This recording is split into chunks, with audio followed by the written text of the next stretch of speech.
இந்த காணொளி எந்த ஒரு அரசியல் கட்சிக்கும் ஆதரவாகவோ அல்லது எதிராகவோ செய்யப்படும் பிரச்சாரம் அல்ல. இது வாக்காளர்களின், குறிப்பாக கிறிஸ்தவ மக்களின் பகுத்தறியும் திறனை தூண்டும் ஒரு அலசல் மட்டுமே. இன்னும் கொஞ்ச நாளில் ஜனநாயகன் படம் ரிலீஸ். ஒருவேளை இந்த வீடியோ பார்க்கும்போது அது ஏற்கனவே ரிலீஸ் ஆகி கூட இருக்கலாம். இணையம் முழுக்க இதே பேச்சு தான். டிக்கெட் புக்கிங் தெரிக்குது, 50 மில்லியன் வியூஸ், ரெக்கார்டு பிரேக்கிங், எல்லாம் சூப்பர். ஆனால் இந்த சத்தத்தில் நாம் கவனிக்க தவற ஒரு முக்கியமான விஷயம் இருக்குது. இது தளபதி விஜயின் கடைசி படம் மட்டும் இல்லை, இது அவருடைய அரசியல் பயணத்தோட தொடக்க விழா. டைட்டிலேயே பாருங்கள், ஜனநாயகன். திரையில் அவர் சிஸ்டத்தை மாத்துறேன்னு சொல்லும்போது நாம் தேட்டரில் விசில் அடிக்கிறோம். ஆனால் அந்த விசிலை ஒரு ஓட்டா மாற்றணுங்கிறது தான் இந்த ஸ்கிரிப்டோட உண்மையான நோக்கமாக? இது வெறும் பொழுதுபோக்கா இல்லை மிக துல்லியமாய் வரையப்பட்ட ஒரு அரசியல் வியூகமா? கொஞ்சம் சீரியஸாக யோசிக்க வேண்டிய நேரம் இது. போன வாரம் கிறிஸ்மஸ் அன்னைக்கு என்ன நடந்துச்சு? மகாபலிபுரம் கிறிஸ்மஸ் விழாவில் விஜய் கலந்துக்கிட்டாரு. மேடையில் மைக்கை பிடிச்சாரு. திடீர்னு ஏன் பைபிள் கதை அங்கே வரணும்?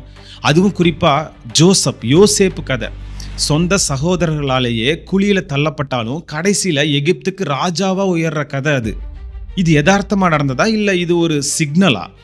கிறிஸ்தவ மக்கள் மனசில் நானும் உங்களில் ஒருவன், எனக்கும் துரோகம் நடந்திருக்கு அப்படின்னு ஒரு எமோஷனல் கனெக்ஷனை உருவாக்க நினைக்கிறாரோ? அரசியலில் சிம்பாலிசம் ரொம்ப முக்கியம் பாஸ். இன்னைக்கு திரையில் அவர் பேசுகிற டைலாக் நாளைக்கு சட்டசபையில் எதிரொலிக்குமா? இல்லை எலெக்ஷன் முடிகிற வரைக்கும் தான் இந்த ஜோசப் பாசம் இருக்குமா? இது நிஜமான அன்பா இல்லை வாக்கு வங்கிக்கான தூண்டிலா? இங்கே தான் ஒரு பெரிய கேள்வி வருது பாஸ். யோசேப்பு கதையை சொல்லி கைதட்டல் வாங்கின அதே மேடையில் தேசத்தோட நிஜமான நிலைமையை பற்றி அவர் பேசினாரா? போன வருஷம் மட்டும் இந்தியாவில் நூற்றுக்கணக்கான சர்ச்சுகள் தாக்கப்பட்டிருக்கு. மணிப்பூரில் என்ன நடந்துச்சுன்னு நமக்கு தெரியும். சத்தீஸ்கரில் கிறிஸ்தவர்கள் விரட்டப்படுறாங்க. வட மாநிலங்களில் பஜ்ரங் தளம், RSS போன்ற அமைப்புகள் தொடர்ந்து எதிர்ப்பு தெரிவிச்சிட்டு வர்றாங்க.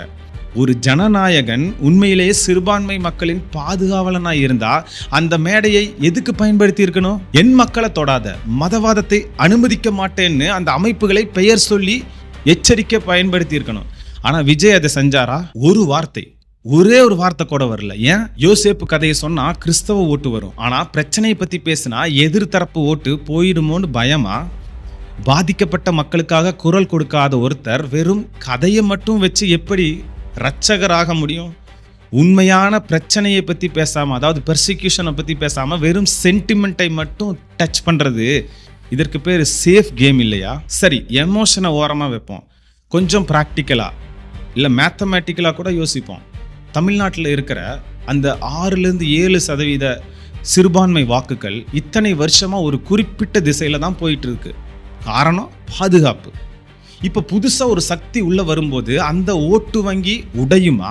ஒருவேளை அப்படி உடைஞ்சா அதோட விளைவு என்னவா இருக்கும்? கணிதப்படி பார்த்தா எதிர்ப்பு ஓட்டுகள் சிதறும் போது அது ஆளுங்கட்சிக்கா லாபம்? இல்லை, நாம் யாரை வேண்டான்னு நினைக்கிறோமோ அந்த மதவாத சக்திகளுக்கு சாதகமாக முடியுமா? விஜய் ஜெயிக்கிறாரோ இல்லையோ, ஆனால் இந்த ஓட்டு பிரிவினை தமிழ்நாட்டின் அரசியல் களத்தையே மாற்றி போட்டுடுமோ? ஒரு எமோஷனல் முடிவு ஒட்டுமொத்த தேர்தல் முடிவையே தலைகீழாக்கிடுமோ? இது நடக்க வாய்ப்பு இருக்கா இல்லையா?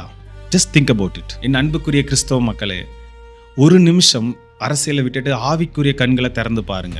வேதாகமத்தில் தீர்க்கதரிசி ஏசாயா சொன்னார், எகிப்தியர் மனிதர் தானே ஒழிய தேவன் அல்ல, அவர்கள் குதிரைகள் மாம்சமே ஒழிய ஆவி அல்ல. அன்னைக்கு இஸ்ரவேல் ஜனங்க தப்பான கூட்டணிகளை நம்பினாங்க. இன்னைக்கு நாம திரையில தெரிகிற பிம்பங்களை நம்புறோம். தீர்க்கதரிசி ஆமோஸ் கேட்கிற மாதிரி நானும் கேட்கிறேன். ஆர்ப்பாட்டமான உங்கள் பண்டிகைகளை நான் வெறுக்கிறேன்னு ஆண்டவர் சொல்றாரு.